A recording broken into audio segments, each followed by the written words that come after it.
السلام عليكم ورحمة الله وبركاته. النهاردة هنتكلم في حلقة من الحلقات المهمة جدا، وهنعرف فيها كل حاجة تخص حقنة الديفارول، وهل هي فعالة لعلاج نقص فيتامين د ولا لأ، وكمان هل نقدر نستخدمها للتخسيس وفقدان الوزن. كل ده هنعرفه في الحلقة دي، فتابعها للآخر. ولو انت لسه أول مرة تتفرج علينا ما تنساش تدعمنا وتدوس لايك وتعمل سبسكرايب للقناة وتفعل زر الجرس عشان توصلك الفيديوهات الجديدة أول ما تنزل على طول. خلينا نعرف الأول إيه هي مكونات الديفارول أمبول. الديفارول بيحتوي على مادة فعالة اسمها كوليكالسيفيرول، وده شكل من أشكال فيتامين د، وبيلعب دور مهم ورئيسي في العديد من أجزاء الجسم، منها الأمعاء لأنه بيزود من قدرتها على امتصاص الكالسيوم والفوسفات، وكمان الهيكل العظمي بحيث إنه يساعد من قوة العظام بفضل تأثيره المباشر على تكوين العظم. كمان تأثيره على الغدة الجوهردرقية بحيث إنه بيقلل من مستويات هرمون الغدة الجوهردرقية الباراثايرويد هرمون، واللي بيسبب تحرر الكالسيوم من العظام إلى الدم. خد بالك إن فيتامين د بيتصنع بصورة طبيعية في الجلد، وده عن طريق التعرض لأشعة الشمس. كمان بنلاقيه في بعض الأطعمة زي الأسماك الدهنية والبيض ومنتجات الألبان زي الجبن. والجسم بيحتاج فيتامين د عشان يحافظ على سلامة العظام وقوة العضلات ودعم الجهاز المناعي. الأمبول الواحد من ديفارول بيحتوي على 2 مللي، ودول بيعادلوا 5 مللي جرام من المادة الفعالة، واللي بتكافئ 200 ألف وحدة دولية، وده رقم كبير جدا. طيب إيه هي بقى دواعي استعمال الديفارول أو بنستخدمها في إيه؟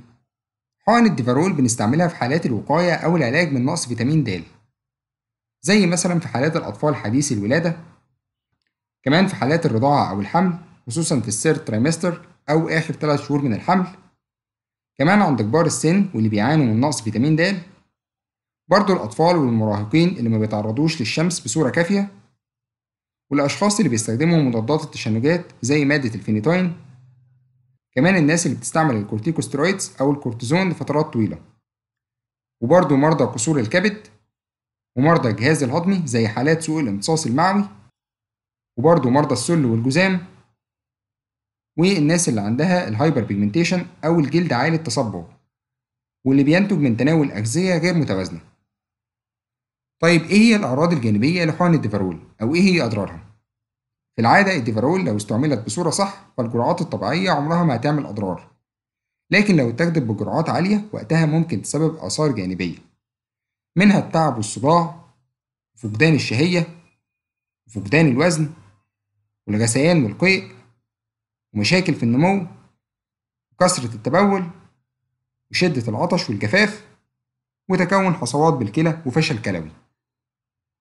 طيب إيه هي بقى موانع استعمال الديفارول أو مين الناس الممنوعة من استعمالها؟ أول حاجة في حالة الحساسية المفرطة لأي مكون من مكونات الديفارول، كمان ممنوع في حالات زيادة الكالسيوم في الدم، وبرضه ممنوع في حالات زيادة الكالسيوم في البول، وآخر حاجة إنه ممنوع في حالات وجود حصوات في الكلى. طيب إحنا كده عايزين نعرف إيه هي جرعة الديفارول أو إزاي نستخدمها. طبعا الجرعة بتختلف على حسب النقص عند المريض وكمان عمر المريض، بمعنى إنه في حالة الرضع اللي بياخدوا حليب مدعم بفيتامين د فالجرعة بالنسبة لهم هتكون نص أمبول كل 6 شهور. أما الأطفال اللي بيرضعوا رضاعة طبيعية أو الأطفال حتى عمر 5 سنوات فالجرعة بتكون أمبولة كل 6 شهور. وبالنسبة للمراهقين والبالغين فالجرعة بتكون أمبولة كل 6 شهور، والمسنين أو كبار السن فالجرعة بتكون بالنسبة لهم نص أمبول كل 3 شهور. أما بالنسبة للأطفال والبالغين اللي عندهم أمراض في الجهاز الهضمي أو بياخدوا مضادات تشنجات فالجرعة بتكون من نص أمبول إلى أمبول كل 3 شهور. أما بقى الحوامل فالجرعة بتكون نص أمبول في الشهر السادس والشهر السابع من الحمل، وممكن نكررها مرة كل شهر لو كانت في الشتاء أو هي ما بتخرجش من البيت وما بتتعرضش لأشعة الشمس. أما بقى لو هيستخدم في حالات النقص الشديد لفيتامين د، وده في حالات الكساح ولين العظام ونقص الكالسيوم في الدم، فالجرعة هتكون أمبولة وتكرر كل شهر إلى 6 شهور. وخد بالك إن ديفارول حقن بيكون ليها بدايل كتيرة بنفس المادة الفعالة، أهمها الدافاليندي، الديكابرينو، والأوسافيدين. خلينا بقى نروح لفقرة الأسئلة ونجاوب على أهم الأسئلة اللي بتتسأل عن الديفارول حقن. أول سؤال، هل حقنة الديفارول مفيدة لهشاشة العظام؟ هشاشة العظام أو الأوستيوبروزس دي واحدة من الحالات الصحية اللي بتسبب ضعف العظام وزيادة قابليتها للكسر، وبيزيد حدوثها مع تقدم العمر. وطبعا استعمال الديفرول حقن أو مكملات فيتامين د بيساعد على تنظيم مستويات الكالسيوم والفوسفات في الجسم، وده مهم لمرض هشاشة العظام لأنه بيزود من كتلة وقوة العظام وبيخليها مقاومة للكسر والهشاشة. تاني سؤال، هل ينفع نستخدم الديفرول للتخسيس؟